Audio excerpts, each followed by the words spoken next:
Classes, 3 rules, okay? Thought about that yesterday. Let me sit back. Rule number 1, do not listen to your advisor. Do your own research. I'm taking everything with a look. Alright, at least maybe because of my experience. Okay. Number 1, I get a new advisor every year. Number 2, they don't help. Number 3, they tell you the wrong classes. They'll give you too much. Do your own research, take your own prerequisites. You know, just take your science classes serious, finesse every other class because it doesn't matter.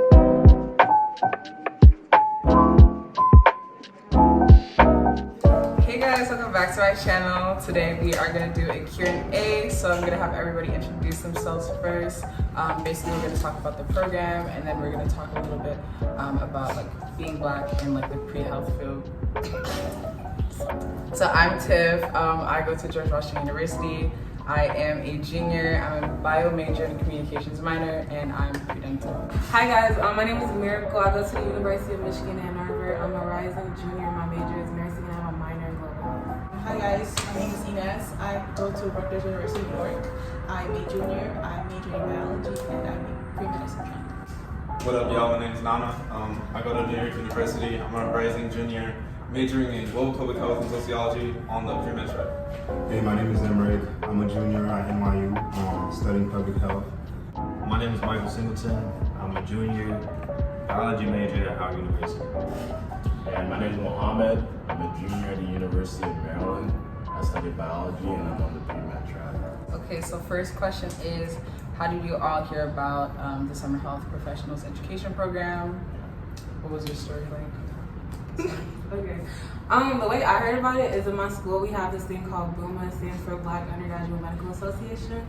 And one of my friends that I met there freshman year, his name is Beto. He went to, he did Shpep. So like he told me about it. He said it was like a cool program, but then COVID happened, so then I didn't really like apply for it. Then I decided to apply for it this year. How about y'all? I heard about Shpep through a Shpep ambassador, so someone who had already done the program. Told me to definitely apply, as well as some mentors that I have from different medical schools. They definitely persuaded me to apply. So. I heard about it from my peers. A lot of them were applying to Shpep, and they suggested me to apply too. So. Yeah, I heard about it from my pre-med advisor. I was actually gonna apply last year, but I wasn't really into like the virtual setting, so I just saved the application to this year and I decided to apply. Yeah, I also heard about it since last year, but along with Mohammed, it was virtual. Also, I wasn't 100% sure about pre-med at the time, but along with like hearing some physicians say they were a part of it in like certain podcasts, like Black Men and White Coast, that kind of like solidified it for me that I should apply. So. Well, I heard about it because my sister did it, and we had like a Shpep ambassador come, so then I just said, why not go for it and apply.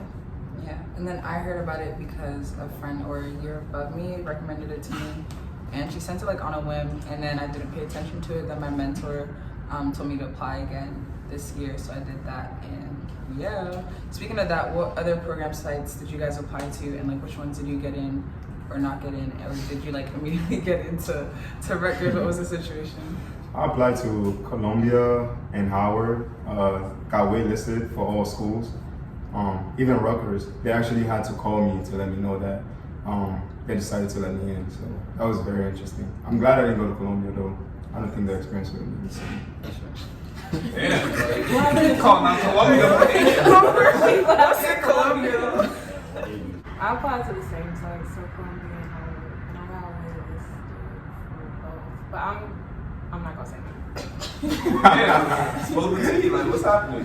No, I was just gonna say I'm glad I didn't go to Howard because it's all online. And like Beto, the person who like told me about the program, he said that his sister got in and her program is all online and she doesn't like it because it's so like online. It's different. Yeah. Did anyone like not apply like East Coast? My parents No. So I'm guessing we all applied like Columbia, Rutgers. Howard. You guys all did Columbia. I applied to UCLA too. Okay. Yeah. I was like, I didn't get accepted though. Yeah, this program is harsh, yo. No, it is. It's not easy. I also applied to Columbia and Howard, got waitlisted on both. But what was messed up was that they had like the wait list thing come out like 2 days after you had to accept, like you accepted too. Oh yeah. Yeah, like you had to accept the one that you're accepted to, and like the wait list came out after the deadline for that. So like I couldn't even find out if I made it off the wait list. But yeah. I didn't even know they put us on wait lists. I'm not Stop lying right now. gonna lie. I saw in the wardroom. I accepted you. No facts. It's good about me work. Right next to New York, bro. Shit. Location. My fault. What was your least favorite thing about Shpep? At Definitely not enough. We can all say this. Definitely not enough clinical. Some of us were able to get clinical hours, but they had to go to extremes. And I don't think you should have to. Like, obviously, it's good to network, right? You want to network, you want to communicate, you want to be able to tell your story and everything. But being presented the opportunity was the first thing we thought was going to happen here. So that was the biggest thing. Yeah, like the program should facilitate, doing those clinicals. You should have to do it on your own. But I mean, they did offer, 2 opportunities throughout the 6 weeks. So, that's something. But I mean, like I feel like we could have got a lot more, and that's what we all kind of expected. I guess what I like the least out of everything is it really just felt like we're just continuing school. Like I know, we should be. These are classes that we need to know. We need to know pharmacology and anatomy, but it's like. This is not going for a grade, it's not for college credit. Like we just did a whole year of school. We don't feel like going back to school for something that doesn't, even count. So yeah. I second that. I feel like it was very like academically based, and like if we weren't doing class, we were doing like a heavy like lecture or something. Like everything was really interesting, and it was really cool to engage in it. But I feel like I don't know. At that point, at the time that we were doing stuff, I was just kind of tired. No, I just really second all what you guys said. In a nutshell, what could have been didn't happen. You feel me? We had higher expectations. Yeah. Some of those expectations weren't met. But that doesn't mean, overall the program is still, pretty good. True. So moving on to something more positive, what was your favorite thing about the program? Where you got it. I feel like even though we didn't get to get a lot of clinical experience, I feel like the last clinical that we did have was really impactful for me just because like I really want to be a psychiatric nurse practitioner, and like I finally got, well not finally, like I've done it before, but like here I finally got to shadow on the psych unit, and I feel like it was really cool because I just sat in on stuff that like maybe I didn't get to didn't get to do back home. Like I sat in on 3 psych evaluations, and like stuff like that, and I just thought it was like really cool and really insightful, and like people always look at me crazy when I'm like I want to be a psych nurse, but like my future not yours, so I'm gonna just do it. Yeah, I think they gave us like a lot of resources and like people to network with. So they gave us classes about like financial literacy and like how you would handle loans in medical school, and even the panel, the TAs, they're actually like students in medical school. So I think that will help a lot because like they're people like you and they went through the experience. So they gave us advice on like application and things like that. And they gave us a lot of people to network with. Like people would come talk about like, important issues. So I thought that was really important. I would definitely say the clinical experience. Just being able to see how not only the information they gave us, but being able to apply it. Because when we went to the simulation, they were talking to us about how it's important for any medical field, even if you're just a CNA or a doctor, just being able to express yourself. And if you think something's not right, just being able to voice that. And then going into the emergency department, and I think it was the physical therapy, and they had like their rounds, and everybody, she was just asking like, did anybody notice anything new? Is there anything you want to say, anything you want to express or anything? I just really appreciated that. Just see how everything come to life, basically. Yeah, being able to go to the different care units, cardio care unit, neuro care unit, being able to go to the echo room and seeing the heart, and that was really impactful to me. I got to see what internal medicine looked like. Very different from my expectations. So, yeah, I mean, just the experience was very fulfilling. Yeah, for me it was also the clinical experience. I was lucky enough to shadow my first surgery and also do rounds with an internal medicine doctor. So that was the whole point of me coming to this program, getting that clinical experience, exposure, really seeing how doctors work, how clinical team care goes, and all of that. So that really helped me solidify my decision to go into medicine. And like also, we're talking about like networking with like professionals and all that, but like networking also with the peers around us, like seeing like so many like-minded people from like all over like come together, like it's like really inspiring, and like seeing everyone that is like so down to earth really helps make this program really good. So Yeah. I'll reiterate what Nana said. It's definitely been around like, peers who are have the same goals and on the same track. Definitely, like, to be honest with you, I wasn't quite sure if medicine was exactly what I wanted to do, or if it was just something I felt pressured into doing. But like, being here has definitely shown me that, for one, it's something that I want to do.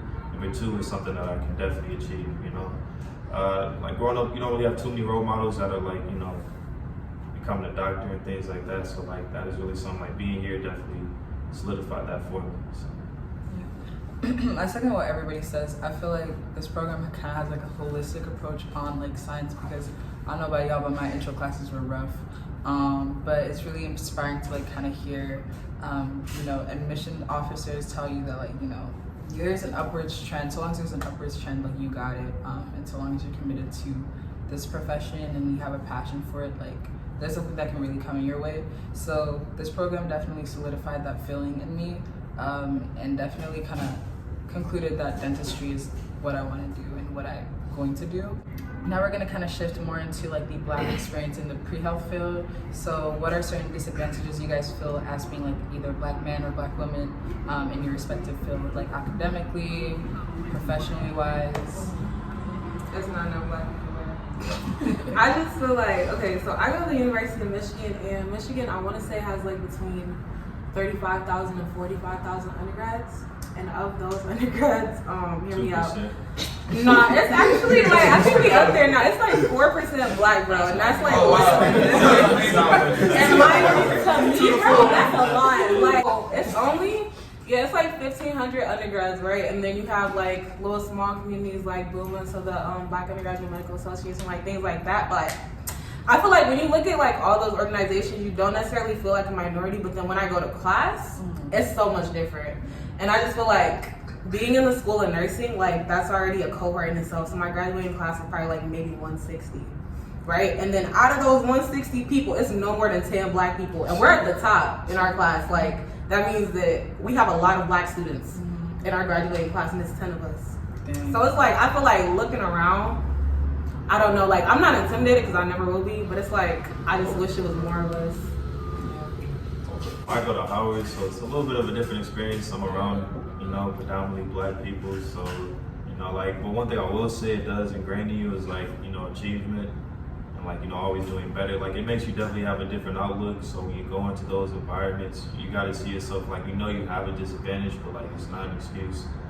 It's just something that you just have to deal with and just, push forward past it, just like treat it like everybody else, I guess, and like just continue to be better, because you have to be better. So one thing that this program tried to ingrain in us, and also I'm like a public health major, so I was like and sociology major, so I was like kind of familiar with it, which is like talking about like systemic like disparities or like healthcare disparities, all of that. And like one of those major disparities is also in like terms of resources, especially for Black students that may or may not have the necessary exposure or like I don't know, guidance when it comes to the pre-health professions. Like I didn't know a lot until I did research for myself. Usually, I can't speak for everyone, but usually like so-called pre-med advisors really aren't helpful. They could even be like really discouraging. Like at NYU, it's like the president's like, we keep seeing the statistics of like pre-med dropping, all of that, because they're not really prepared for what's to come. So just like, I feel like having proper resources and like guidance and mentors is like super important, especially being a Black person pursuing pre-health profession. Yeah, at NYU we've had to basically be pioneers for like Black students in healthcare, because there aren't many students, who want to go into the health field because they see so many students doing business, that when they come to NYU, so many Black students doing business, finance, and they're just like, oh, there's nobody here to help me, so why would I put myself in that situation? I feel like having to do everything ourselves takes a toll on us, but help us grow as well. So. Yeah, I guess I'll just second on all those points. Even under it, like having people to look up to or like role models in the field you're working with, because that's like a sense of encouragement, like, oh, this person can do it, so I can do it as well. So with like the lack, like you can see like statistics all the time, like the lack of black physicians or black people in healthcare. It's really like a number that kind of discourages people, because if you don't see like role models, are you really gonna go through all the trials and tribulations in order to get to that goal? So I think like that's kind of what the main point of Shpep is, to like help increase those numbers and like that representation in the healthcare field, so like future leaders or even our generation could like go into the healthcare. I mean, I definitely feel like we do need more African Americans and, you know, people in the health field. I remember I did one program, and out of a class of 60 medical students, there were probably 2 African Americans, and they were like, they are the diversity. And it's a little hard to have community and to want to push through with school, especially when you don't have that strong support system. So I would definitely say we need to increase in numbers, and especially the specialty that I want to go into, which is surgery. Not many women go into that field, especially African American women. So I, like everybody said basically what I wanted to say. It's like representation is what really matters. If I didn't have my mentors to like who I know who've gone through like what I'm going through, I don't think I'd push through it, because I feel like there's no way out. Especially with like orgo and stuff like that. Like I just feel like there's no way out of that. But you know, they went through the same thing that I went through. They even did a little bit worse. But the fact that they went through it and they still made it out and are doing the professions that like I want to do or see myself in is what really matters. So it's like representation, which is not enough, but like will be with like programs like this that kind of encourage us and further us to like our passions. I feel like it really matters. Per se, like the environment you're in, bro. Because I just feel like even when I like have my clinicals and stuff at the hospital, I get excited when I see another black person on the floor. Like if it's not already my friend, it's like, oh, it's a nurse working and she's black. Like I get excited when I like read a nurse's name and their name is like Nigerian or something. Like that brings me joy, and like that's cool and all. But I feel like being here is something that I like, that I seen like. When we did go into the hospital, there were so many black people. Like there were so many black workers, and I'm just not used to that. And I guess it's just because Ann Arbor is like predominantly white. But like at the same time, I feel like in the future, like before I start my nonprofit, I like, and when am like working like in the hospital, I'd rather be in an environment where like it's a community of people who look like me. If that makes any sense, because I just feel like it's a lot of negative statistics in healthcare that can be changed just with representation alone. And the record side is like so diverse. Like you walk into a room and there's somebody from like every single background, so it's really dope to kind of have that. Are you getting that stipend? Yeah, why not? It's only 4. Oh yeah, also Okay, we get so 3 check. stipends in this program. We get 3 stipends. One of, what was the first one? How much? 300, 500, and 300. Yeah, so, 500. yeah, that 500 one. Yeah, but Hey. Do you guys have any advice for pre-health students in general, like what they should or shouldn't do? Bro, here I heard somebody said their advisor said they can take 4 science classes all in the same semester. Their advisor didn't like They're them. praying all 'Cause, their bro, my advisor would never say, like, you No, have listen to to really your know how to advisor. balance out your schedule. And if you don't know how, get help. Like, either talk to an upperclassman or talk to your advisor, because, like, I feel like these classes are doable. Granted, they're going to be hard. You might have some long nights. But it's like you have to know how to, A, balance your time, and B, how to schedule your time. So I feel like taking orgo and calc 3 in the same semester not your best option, unless you're Superman. No. Okay. But I would me, say find as many networking opportunities as you can in your school as soon as you step foot on campus, because you don't want to wait until you take Chem 1, Chem 2, Bio 1, Bio 2 to realize, oh, there's this group of black pre-med students literally helping each other out, getting through the pre-med courses. And by that time, you have already, probably already, messed up on a couple of classes and you can't go back. So definitely make sure you find your group as soon as you get on campus and push through for real. It's not easy, but we're gonna make it.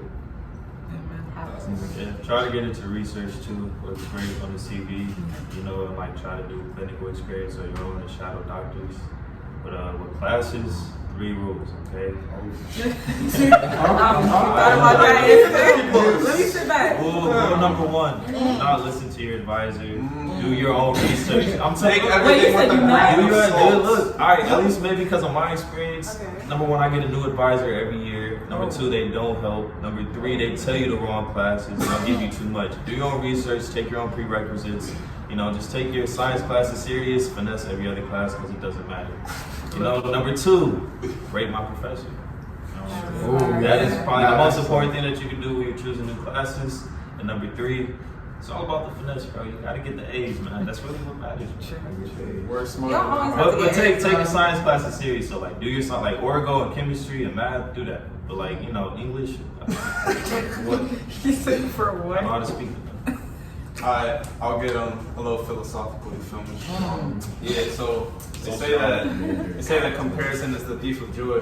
Wow. So like Nice. you're gonna see like a lot of other individuals that might be looking like they're doing it like, yo, they really body all these classes, they're tripling up on sciences, yo, I'm trying to get like them, but like you don't really know if they're struggling, you don't know what they're going through, people like fake it till they make it, you feel me? So like you never know. I just feel like your journey is your own, and like no matter what it takes to get to the point we're all trying to get to become doctors, you feel me, to get to med school, dental school, whatever professional school it is, like it's okay to be good in your own path and like don't like worry about what anybody else is doing.